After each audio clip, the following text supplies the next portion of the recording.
صحيح أن فيفان تزوج مصرية. ما صحة خبر زواج بطلة المسلسل بدهوبالا بالصحفية المصرية؟ في خبر أن فيفان سينا متزوج سرا من مسلمة، حقيقة أم إشاعة؟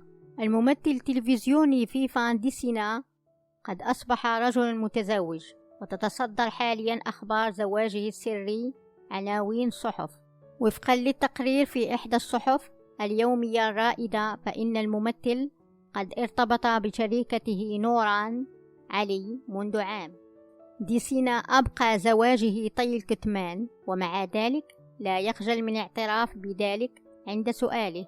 قال مصدر موثوق: تزوج فيفان ونوران في مصر، وكان لديهم حفل زفاف حميم.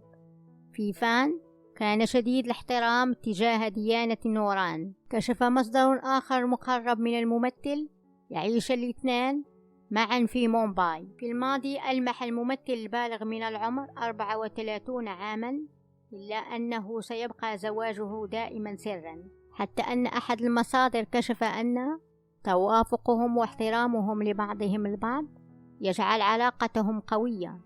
لقد قدمها لعائلته، وهم سعداء جدا بقراره للمضي قدما في الحياة والبدء من جديد.